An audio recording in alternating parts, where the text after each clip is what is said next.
Assalamualaikum warahmatullahi wabarakatuh. Bismillah, alhamdulillah. Wassalatu wassalamu ala rasulillah wa la hawla wa la quwwata illa billah. Sahabat muslim dimanapun anda berada, pujian dan sanjungan hanyalah milik Allah subhanahu wa ta'ala. Allah dan sang pencipta, Allah dan sang maha penguasa yang telah memberikan anugerah dan kenikmatan kepada kita, sehingga alhamdulillah kita semua masih diberikan jatah usia menikmati kehidupan dunia. Semoga segala harapan dan cita-cita kita dikabulkan Allah subhanahu wa ta'ala, dan semoga amal ibadah kita, salat kita, puasa kita, dan ibadah-ibadah yang lainnya senantiasa ada dalam penerimaan Allah subhanahu wa ta'ala. Salawat dan salam penuh bahagia semoga tercurah dan terlimpah kepada pemimpin termulia, hakim yang adil, arif dan bijaksana, ialah baginda habibana wa nabiyana Muhammad sallallahu alaihi wasallam.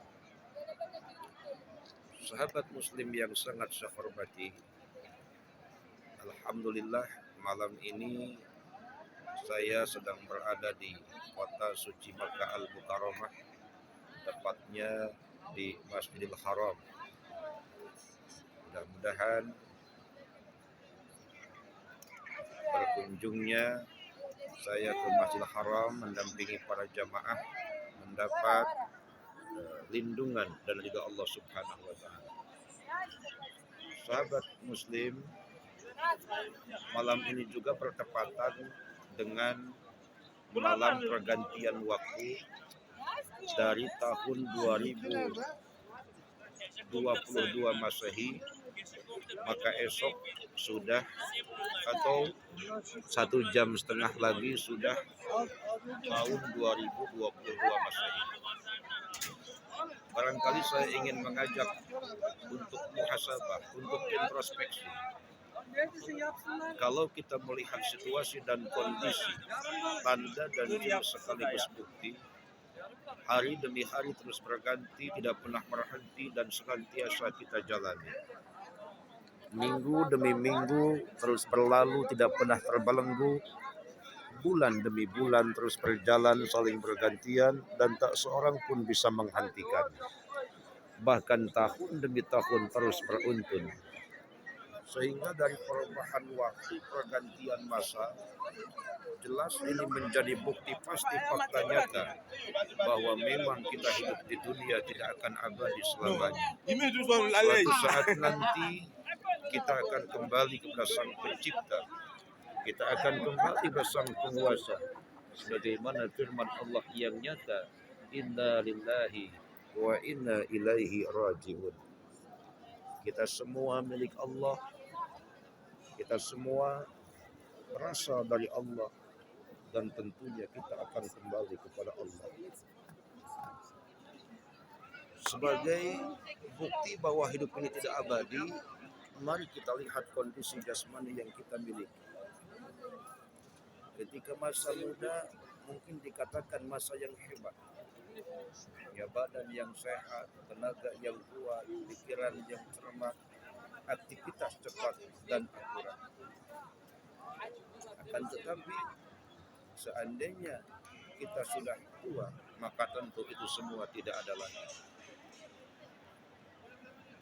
Sahabat muslim, bahkan saya ingat pepatah Sunda, istilah Sunda, ketuk tilu genang dua erloji tos muter deui, untuk tilu tinggal dua nuhiji tos umur deui.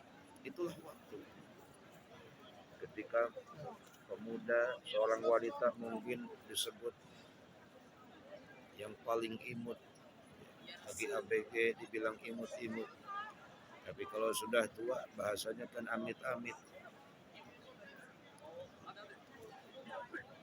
Ketika masih muda, bahkan ketika balita disebut balita yang sangat lucu, 17 tahun menjadi gadis lugu berwajah cantik dan ayu, banyak yang rindu, banyak yang mau.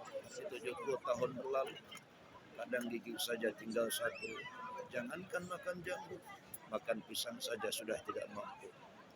Belum genap 100 tahun, akhirnya nyawa diambil oleh Zat yang Maha Satu, mautlah yang terlebih. Lantas peribahasa asing mengatakan, time is money, waktu adalah uang. Al-waktu kasih, waktu tak ubahnya bagaikan pedang. Sehingga siapapun dia yang tidak bisa memanfaatkan waktu, maka dia akan berada di dalam kerugian yang nyata. Maka dalam pergantian waktu ini, tahun 2022 ke tahun 2023, hendaknya kita menyadari akan pentingnya waktu. Makanya pantas seandainya Allah Subhanahu wa taala di dalam Al-Qur'an banyak sekali bersumpah mengatasnamakan waktu. Bagaimana Allah berfirman dalam surah Al-Asr, wal 'asr wal 'asr, demi waktu, demi masa, demi datangnya hari kiamat. Innal insana lafi khusr, sungguhnya manusia berada di dalam kerugian. Bahkan selain itu Allah banyak bersumpah, wan nahar wad duha wal lail wal fajr, dan lain sebagainya. Itu menunjukkan betapa pentingnya waktu. Maka oleh karena itu manfaatkanlah waktu sebaik-baiknya. Sebab mereka yang tidak bisa memanfaatkan waktu, innal insana lafi khusr, sesungguhnya manusia berada di dalam kerugian. Makanya Imam Ghazali pernah mengingatkan kepada kita bahwa barang siapa saja yang usianya lewat dari usia 40, tapi kejelekannya lebih banyak daripada kebaikannya, maka bersiaplah untuk dilemparkan ke neraka. Tentu ini bukan berarti menutup pintu hidayah, walakin Allah yahdi ma yasha, karena hanya Allah yang memberikan hidayah kepada manusia. Akan tetapi ini sebagai rambu-rambu, usia 40 ini sebagai patokan. Seandainya ingin berubah, ayo, mumpung kita masih muda, manfaatkan kesempatan. Maka penting kita tadabburi firman Allah Al-Asr tadi.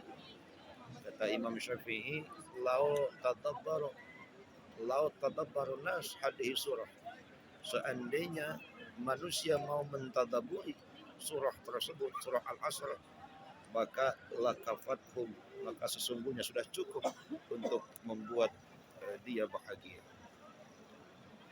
Oleh karenanya dari surah tersebut ada pengecualian orang yang tidak akan rugi. Yang pertama, illal ladzina amanu, kecuali orang yang tidak akan rugi adalah orang-orang yang beriman kepada Allah. Makanya silahkan zaman berganti, tapi keimanan jangan pernah mati. Silakan zaman berubah, tapi keimanan jangan goyah, jangan lemah. Justru kualitasnya harus semakin bertambah. La ilaha illallah. Sahabat muslim yang sangat saya hormati, maka oleh karena itu teruslah perkuat keyakinan kita, keimanan kita dengan belajar tauhid, dengan belajar ilmu akidah. Dan tentunya iman juga membutuhkan pembuktian. Di antara tanda-tanda orang beriman, kata baginda Nabi Muhammad SAW yang disampaikan dengan mengkonfirmasi pernyataan para sahabat tentang keimanannya. Ketika sahabat bertanya, mohon maaf, Nabi bertanya, wahai para sahabat, bagaimana keadaanmu pagi ini?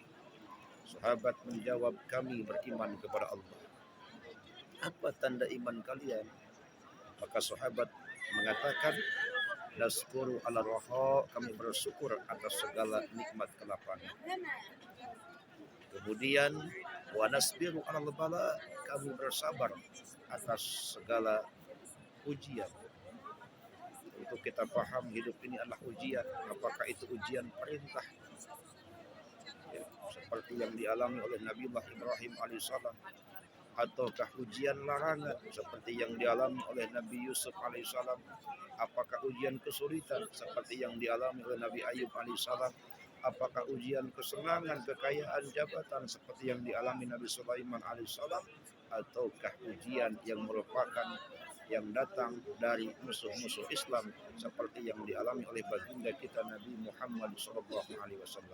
Tanda orang beriman senantiasa bersabar atas segala ujian, atas segala musibah. Kemudian yang ketiga, wanardo bil qada. Orang yang beriman adalah senantiasa ridho terhadap qada dan qadar, baik ataupun buruk. Dia meyakini sesungguhnya itu adalah ketentuan Allah Subhanahu wa taala. Itu yang pertama. Yang tidak akan rugi adalah orang yang beriman. Kemudian yang kedua, wa amilus solihat. Orang-orang yang senantiasa beramal soleh, senantiasa beribadah kepada Allah Subhanahu wa taala. Namun ketika kita beribadah, tentu jangan lupa niatnya harus karena Allah. Kaifiyatuha, tata caranya pun harus bagus sesuai dengan ilmunya. Dan yang ketiga, asaruha, dampak dari ibadah itu. Seperti kita tahu bahwa sholat sesungguhnya apabila dijalankan dengan baik dan benar, inna sholata tanha anil fahsya'i wal munkar. Sahabat muslim yang sangat saya hormati, termasuk penghalang daripada kesolehan adalah al-qana'atu bil jahli. Ketika seseorang merasa cukup dengan bodoh. Pantas baginda Rasul mengatakan, man yuridillahu bihi khairan yufaqihu fiddin. Barang siapa yang dikehendaki oleh Allah menjadi baik, insan kamil, maka dia akan dipahamkan di dalam urusan agama. Kemudian selanjutnya yang ketiga, orang yang tidak akan rugi berdasarkan surah Al-Asr adalah watawasau bil haqqi watawasau bis sabr. Orang yang senantiasa saling menasihati dalam kebaikan, dalam kebenaran dan juga kesabaran.